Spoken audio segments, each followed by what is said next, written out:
우리를 사랑하셔서 오늘도 우리와 함께 하신 하나님, 오늘도 감사의 제목을 함께 나누며 하나님께서 우리에게 베푸신 은혜와 사랑으로 충만한 예배에 성공하기를 원하오니 우리와 함께하여 주시옵소서. 또 하나님 앞에 믿음으로 헌금한 손길들을 일일이 기억하시고 오늘은 특별히 우리가 연약한 이들을 돕는 일에 이 물질을 사용하고자 하오니 우리가 주께 드린 것을 주를 사랑한다는 고백으로 받으시고 물질이 쓰여지는 곳에 영혼들이 육체와 환경이 사는 것처럼 심령도 살 수 있는 기회를 얻도록 하나님께서 인도하여 주시옵소서. 주께 드리는 감사가 하나님 앞에 바로 상달되게 하시고 일평생 주와 함께하는 거룩한 기쁨으로 충만한 우리 모두가 되도록 도와주시옵소서. 예수님의 이름으로 기도하였습니다. 하나님의 말씀은 골로새서 2장 6절에서 7절까지 말씀을 함께 같이 합독하겠습니다. 골로새서 2장 6절에서 7절까지 말씀을 함께 같이 합독하겠습니다. 함께 읽습니다. 시작. 그러므로 너희가 그리스도 예수를 주로 받았으니 그 안에서 행하되 그 안에 뿌리를 박으며 세움을 받아 교훈을 받은 대로 믿음에 굳게 서서 감사함을 넘치게 하라. 아멘. 우리 하나님은 모든 것의 주인이 되시는 하나님이라고 성경은 가르쳐 말합니다. 하나님은 주인이시다. 이것이 성경이 우리에게 가르치는 하나님에 대한 첫 번째 지식이에요. 성경은 이렇게까지 얘기하죠. 참새 한 마리도 주인이신 하나님이 허락하지 아니하시면 땅에 떨어지지 않는다. 너희는 많은 참새보다 훨씬 귀하니 얼마나 주인 되신 하나님이 너희에게 유익하고 좋은 것으로 선택하여 주기를 인도하시겠느냐. 그러니 주를 좀 믿고 신뢰할 수 없을까? 라고 예수께서 말씀하시죠. 신앙인은 일반 사람과 틀린 가장 중요한 것 중에 하나가 주인이 있는 사람이라는 것을 인정하는 겁니다. 우리는 주인이 있는 사람들이에요. 주인이 있는 사람은 주인을 의식해야 되고 주인의 뜻과 주인이 원하시는 방향이 뭔지를 알려고 하는 것이 필요합니다. 반대로 주인이 있는 사람이 제대로 된 주인을 인정하지 않거나 그 주인의 뜻과 반하게 되면 그걸 가르쳐 뭐라고 부르냐면 죄라고 불러요. 쉽게 얘기하면 이런 것 같습니다. 어떤 사람이 주인 있는 물건을 바깥에 내놨습니다. 그런데 주인이 없는 줄 알고 그걸 내가 들고 갔어요. 그러면 그게 무슨 죄가 되죠? 절도죄가 됩니다. 주인이 있는지 몰랐다고 그래도 제가 주인이 아닌 것을 임의로 하는 것은 죄입니다. 더 적극적으로는 자기 이름으로 된 땅이 아닌데 자기 이름으로 된 것처럼 속여가지고 남한테 그 땅을 팔면 뭐죠? 사기입니다. 그러니까 주인이 아닌데 주인 행세를 하는 것도 죄라 이 말이죠. 이사야서 1장 3절에 하나님은 이렇게 말씀하셨습니다. 소도 주인을 알고 나귀도 주인의 구유를 아는데 내 백성은 어떻게 주인된 나를 모르는가? 알고도 주인의 뜻대로 살지 않는가? 참 알 수 없다. 이렇게 말씀하셨어요. 신앙생활의 가장 기본은 주인을 아는 겁니다. 내 주인이 있다는 거예요. 주인이 있다는 얘기는 무슨 말이냐 하면요. 그 주인의 명령대로, 그 주인의 뜻대로, 그 주인이 원하는 대로 라고 하는 어떤 울타리 안에 있다라고 하는 말이에요. 성경을 좀 보죠. 자, 6절을 함께 읽겠습니다. 6절 함께 읽죠. 본문 골로새서 2장 6절 함께 읽습니다. 시작. 그러므로 너희가 그리스도 예수를 주로 받았으니 그 안에서 행하라 이렇게 되어져 있죠. 여러분들의 주인은 누굽니까? 육체입니까? 감정입니까? 지식입니까? 돈입니까? 자녀입니까? 아니면 직장입니까? 주인이라는 얘기는 무슨 얘기냐면요, 그것에 영향을 받고 그것을 최후의 결정으로 이렇게 삼는다는 뜻이기도 해요. 그래서 우리는 하나님을 주인이라고 말하면서도 순간순간 하나님이 아닌 것들이 주인 되는 경우가 실제로 존재합니다. 그래서 회개해야 될 것이 뭐냐면 하나님을 주인이라 말하면서 실제는 그렇지 않은 것이죠. 예를 들면 이런 겁니다. 분명히 A는 옳고 B는 그르다는 걸 아는데 감정이 확 상하면 오른쪽을 선택하는 게 아니라 잘못된 쪽을 선택하는 경우가 있어요. 그럴 때는 뭐가 주인된 상태냐면 내 감정이 주인된 상태죠. 내가 주의 뜻대로 살아야 되는 것과 내 친구와의 관계가 있는데 결정적으로 친구와의 관계로 선택을 했어요. 그럼 그 순간만큼은 누가 주인된 거냐면 내 친구가 주인이 된 거예요. 무슨 얘기냐면 주인 되었다라고 하는 말은요, 그 안에 거하고 그 영향력을 받고 그에게 내 의지를 빼앗긴다는 얘기예요. 그러니까 나는 무엇에 의지를 뺏기고 있는가를 보면 사실 무엇이 주인인가가 답이 나오는 거죠. 입으로는 예수를 주라 말할 수 있습니다. 입으로는 정말 내 삶의 주인이 하나님이라고 말할 수 있어요. 그런데 사실 뭐가 증명이 되느냐? 행동이 증명이 되는 거예요. 입으로는 막 사랑한다 그러면서 딴 사람을 만나고 있다면 그거는 정상적으로 진짜 사랑하는 게 아니죠. 그것처럼 주인이라고 고백하면서 삶이 따라가지 않으면 그 부분만큼은 이미 주인이 아니거나 주인은 주인인데 주인이 둘이거나 주인이 왔다 갔다 하거나 이런 상태인 거예요. 그러니까 그 상태를 분명히 빨리 알아야 되는 거죠. 오늘 성경 본문 아까 읽은 것처럼 그리스도 예수를 주로 받았다면, 그리스도 예수가 너희 주인이라면 그 안에서 행하라 이렇게 되어져 있어요. 여기서 그 안에서 행하라라고 하는 말이 뭐냐면요, 절대로 그 법을 넘어가지 말라 이 말이에요. 우리는 예수 그리스도를 통해서 자유하게 된 사람들이 맞습니다. 누가 우리를 뭐라고 할 수 없는 참 자유한 사람들입니다. 그럼에도 불구하고 예수를 구주로 인정했다면 최소한 넘어가지 말아야 될 선들이 있는 거예요. 신이에게 연락이 왔습니다. 어떤 연락이 왔느냐? 아빠, 이제부터는 나는 내 사수 없이 혼자 다닐 수 있어. 그게 뭐야? 지금까지는 화장실 가고 싶으면 사수님 화장실 가고 싶습니다. 데리고 가고, 사수님 물 먹고 싶습니다. 데리고 가고, 전화하고 싶습니다. 옆에서 기다려서 전화 받고, 늘상 사수가 쫓아다녔대요. 왜냐면 길 잊어먹을까봐, 사고 칠까봐, 뭐 이럴까봐. 근데 이제 한 2주 지나니까 이제부터는 혼자 다닐 수 있대요. 그래서 근무 시간에 근무 나갔다가 자유 시간에는 앉아 쉬기도 하고 자기 혼자 책을 읽기도 하고, 지난주에는 또 페이스북 들어와가지고 또 제 설교도 듣고 뭐 이렇게 했다는 거예요. 완전 당나라 군대죠. 컴퓨터도 하고 별거를 다 할 수 있어요. 화장실 가고 싶으면 지 맘대로 가고 마음대로 하는 거예요. 근데 그렇게 자유한 신이가 못하는 게 하나 있어요. 건물 밖을 못 나와요. 다 자유로운데 정문 초소 바로 앞에 있는 편의점에 가서 초코파이를 못 사 먹어. 그건 안 되는 거예요. 그러니까 그 안에서는 마음대로 돌아다녀도 돼요. 그런데 뭐는 넘으면 안 되냐? 그 경계선은 넘으면 안 되는 거예요. 그렇다고 부자유하냐? 자유하죠. 자유한데 언제 자유하냐? 그 선을 넘지 않을 때 자유해요. 그걸 넘으면 자유를 뺏기죠. 왜? 탈영이니까. 그래서 감옥에 도리어 들어가게 되겠죠.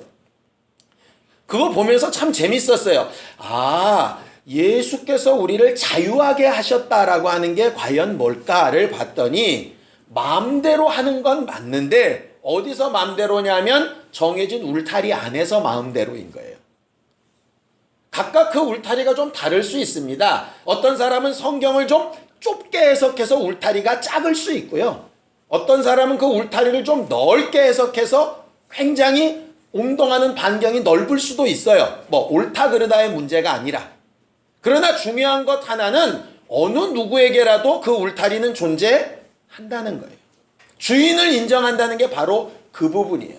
최소한 나는 하나님을 주인으로 인정하기 때문에 여기까지만 내 자유야. 그 이상은 주인의 뜻대로 해야 되는 거야. 이게 분명히 서 있는 사람이 신앙인이고 그것을 잘 선택하는 게 결국 자기 믿음이에요. 우리가 11월 한 달을 믿음에 있는가 너희 자신을 시험해보자 이렇게 되어 있는데요. 믿음에 있다라고 하는 말이 무슨 얘기냐면 너희는 그 말씀하신 울타리 내에 있는 거냐 아니면 기존의 울타리를 다 부셔버리고 네 맘대로 만든 울타리 안에 있는 거냐 그것을 좀 돌이켜보자라고 하는 것이에요. 그 울타리를 넘어가는 순간에 죄가 되는 거예요. 우리가 매 순간 아무 의지도 없이 하나님만 주인으로 섬기며 사는 인생은 아니에요. 순간순간 우리의 의지나 우리의 자유를 쓸 수 있죠. 그러나 가장 결정적인 순간에 대부분 내 영생에 관련된 부분, 내 영혼에 관련된 부분에 있어서만큼은 함부로 선택하는 게 아니라 주인의 뜻대로 선택하는 게 올바른 방법인 거죠.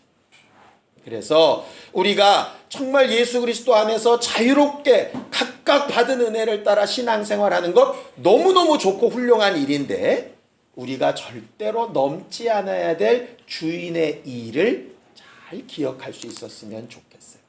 그때 바울이 지금 골로새 교회를 향해서 예수 그리스도를 주로 받았다라는 말을 써요. 왜 그런가 하면 여러분들 요한계시록의 7교회의 설교를 들었던 걸 조금 기억해 보시기를 원합니다. 가까운 교회가 라오디게아 교회이고 그 라오디게 교회와 또 가까운데 히에라볼리 교회죠. 그래서 냉수가 히에라볼리에서는 온천수가 와서 라오디게아 교회에서 섞였다는 말씀 드린 적 있죠. 이 골로새 교회와 라오디게아 교회와 히에라볼리 교회는 바울이 세운 교회가 아니에요. 이 사람들은 바울의 얼굴을 본 적도 없어요. 마치 예수의 얼굴을 본 적이 없는 것처럼 바울의 얼굴을 본 적이 없어요. 그 교회들은 누가 세웠냐면 바울의 제자인 에바브라라고 하는 사람이 세웠어요. 근데 에바브라가 내가 세웠으니 내 교회다 이렇게 말한 게 아니라 내 스승이 있는데 바울로부터 내가 들은 복음을 너희에게 전한다. 그 바울은 예수로부터 들은 복음이다 라고 이렇게 가르친 것이죠. 그러니 골로새 교회 사람들이 보지도 못한 바울을 막 사모하는 거예요. 바울의 음성을 들어봤으면 좋겠고 바울의 설교를 들어봤으면 좋겠는 거죠. 근데 바울은 로마 감옥에 갇혀 있어서 갈 수가 없어요. 그래서 골로새서를 쓰는 것이거든요. 정말 기회만 된다면 가고 싶다. 그러나 혹 내가 이 감옥에서 죽어 너희를 만나러 가지 못할지라도 낙심하거나 실망할 필요 없다. 너희는 에바브라에게 주인된 사람이 아니고 내가 너희의 주인된 사람이 아니고 예수 그리스도가 주인된 사람이다. 우리는 떠나 있을 수 있고 우리는 함께 할 수 없고 우리는 본 적도 없을 수 있지만 예수는 너희와 함께 하시니 그 안에 있어라.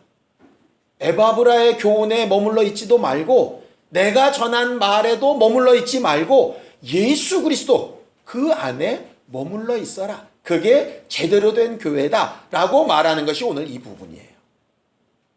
그러면서 7절에는 구체적으로 하나님 안에 거하고 예수를 주인으로 삼고 그 안에서 행동한다는 게 과연 뭔가를 이야기합니다. 자, 7절을 읽어보겠습니다.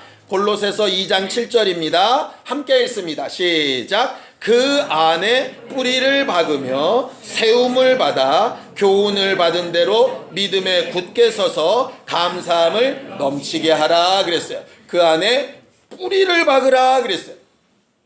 뿌리는 내려서 굳건히 서게 되면 옮겨지면 안 되는 거죠.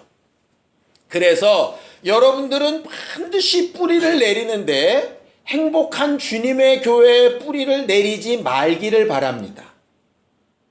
행복한 주님의 교회는 여러분들이 뿌리 내릴 교회가 아니에요. 그게 문제가 되는 거예요. 어떤 지역에 뿌리를 내리지 말기를 바라요. 어떤 목사에게 뿌리 내리지 말기를 바랍니다. 우리가 뿌리 내려야 될 것은요, 오직 그 터전은 예수 그리스도 한 분밖에 없어요. 그러니까 예수 그리스도 안에 뿌리를 내리고 있다면 이 교회든 저 교회든 이 지역이든 저 지역이든 이 나라든 저 나라든 이 목사든 저 목사는 사실 상관이 없습니다. 그게 예수 그리스도의 교회예요. 우리는 뿌리가 어디 있는가를 봐야 돼요. 뿌리가 잘못된 데 가 있으면요, 예수를 주인이라고 섬겼던데 나중에 알고 봤더니 아닌 경우들이 벌어져요. 어떤 지역교회가 주인이 된 경우도 있고요.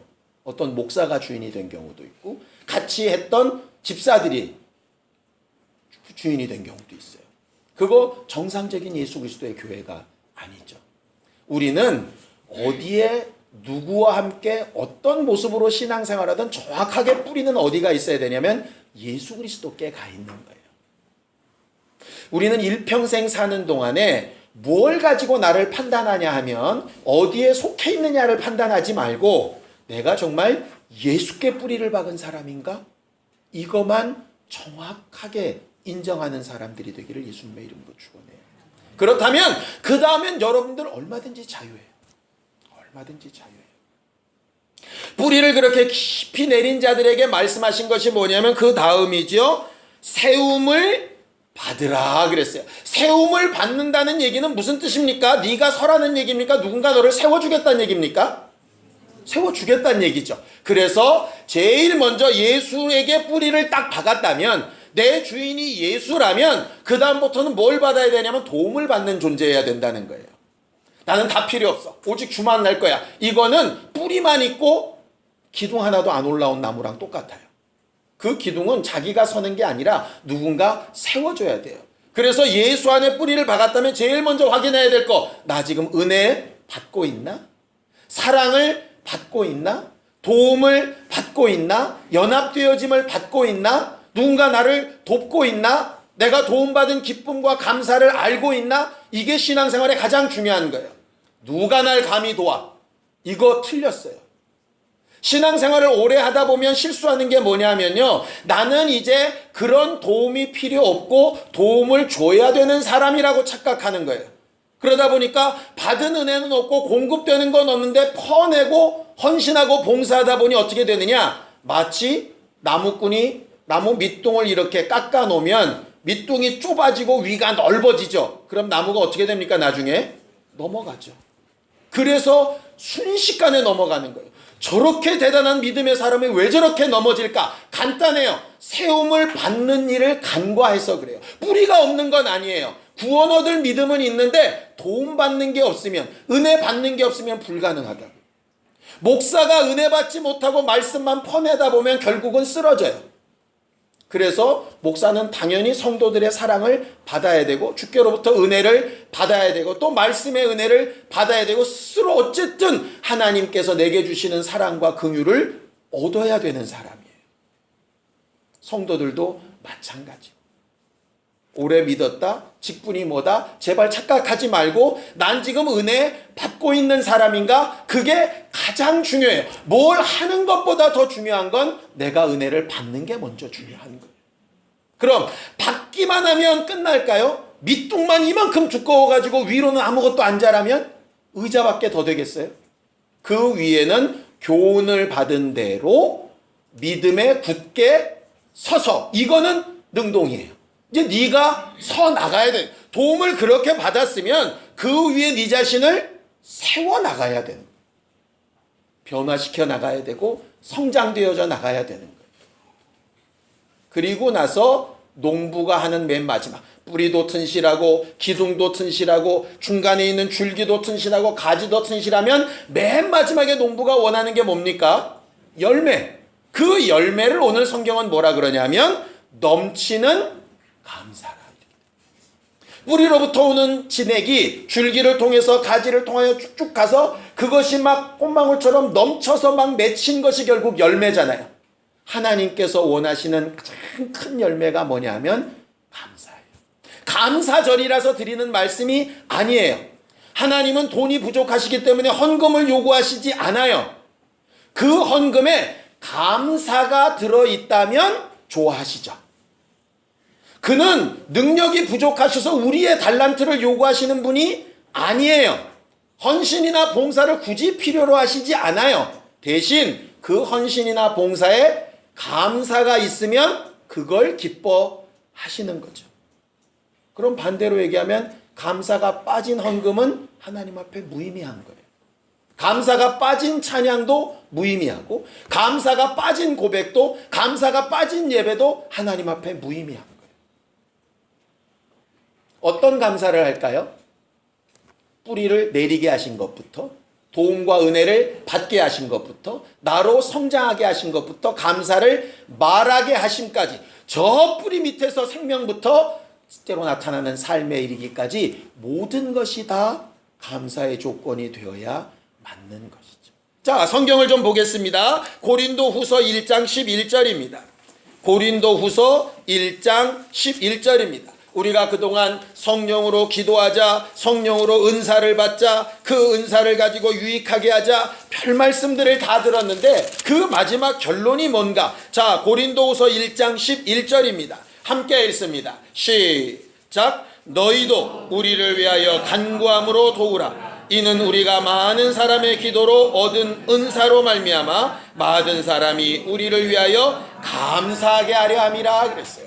우리를 위하여 좀 간구해 주라. 왜? 우리를 위하여, 우리를 통해서 감사함이 나오도록. 우리를 위해서 은사가 충만하게 좀 그렇게 구해 주라. 왜? 그 은사를 통해서 감사함이 나올 수 있도록.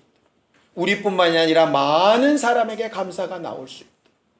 지난 수요일 날 예배를 드리신 분들은 기억하실 겁니다. 우리가 유혹과 시험을 피할 수는 없지만 맞닥뜨렸을 때 머무르지 않고 매여있지 않은 방법을 깨어 기도하라고 말씀하셨어요.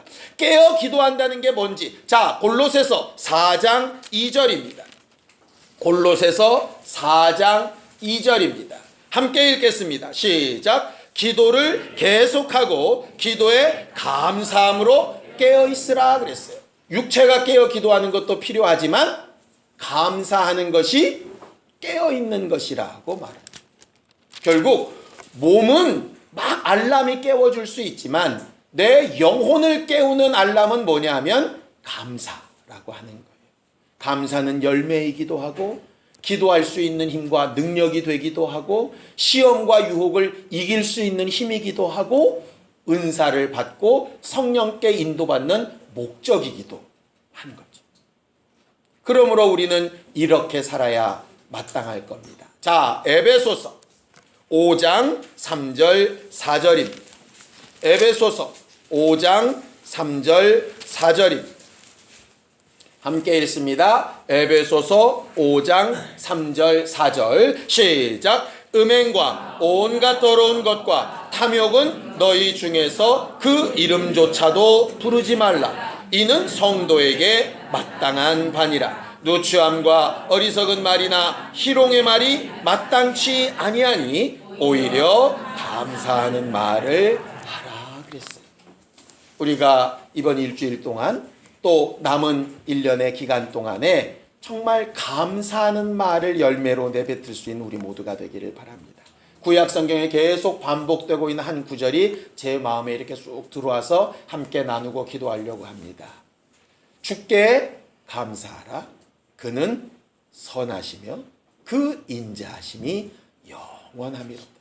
구약에 계속 반복되는 찬양의 제목입니다. 주께 감사하라. 그가 하시는 모든 일은 선하다. 지금 당장은 안 좋아 보이고 마음에 안 들어 보이고 시험 같아 보이고 유혹 같아 보일지 몰라도 그는 오직 선하시다. 그의 인자하심은 영원하시다. 그러니 감사하라. 우리가 할 수 있는 것은 그것밖에 없다라고 말하는 거죠. 혹 낙심이나 실망이나 어려운 근심이나 괴로움 가운데 있는 분들이 있을지라도 입술로 감사를 말하기 시작하고 주인 되신 그분 앞에 행동도 움직여지기 시작해서 감사라는 울타리를 절대로 벗어나지 않는 우리 모두가 되기를 예수님의 이름으로 축원합니다. 함께 같이 기도하겠습니다. 하나님 아버지, 우리를 예수 그리스도의 터 위에 뿌리내려 살게 하시고 은혜와 사랑과 또 많은 성도들의 긍휼함으로 또 세워지심을 입게 하여 주셨으며 또 말씀으로 양육하시고 길러주셔서 여기까지 믿음에 굳게 서서 성장하게 하여 주셨사오니 이제 넘치는 감사로 열매 맺는 우리 모두가 되게 도와주시옵소서. 정말 하나님께서 가장 기뻐하시는 일을 감당하는 믿음의 사람들이 되게 하여 주시옵시고 이를 위하여 감사함으로 깨어 기도하되 하나님께서 우리에게 주시는 것들로 늘 감사하고 생명 주심에 감사하고 오늘 하루도 호흡 주심에 감사하고 우리 가정과 우리 환경과 함께 예배할 성도들과 또 이 교회 터전을 주신 것도 감사하며 하나님께서 우리를 일평생 인도해 가시고 가장 선한 것으로 갚아주실 것을 믿고 감사하는 일에 게으르지 아니하도록 도와주시옵소서. 혹 지금 슬프고 어렵고 답답한 일들을 당한 일들이 있을지라도 저들의 입술로 감사를 고백하며 하나님의 일하심을 구할 때에 우리의 간구가 저들의 삶을 정말 응원하고 하나님께서 베푸신 은혜와 사랑과 증거된 것으로 분명히 결실하게 하여 주셔서 마지막 순간 주께 돌아와 정말 주께 감사하다 고백할 수 있는 모든 심령들이 되게 도와주시옵소서. 예수님의 이름으로 기도하였습니다. 이제는 우리 주 예수 그리스도의 은혜와 하나님 아버지의 극진하신 사랑과 성령님의 감동하시고 역사하시는 분명한 증거가 하나님 앞에 믿음을 고백하며 일평생 감사로 열매 맺기를 원하는 우리 모두 위에 이제부터 영원까지 함께 있을지어다. 아멘.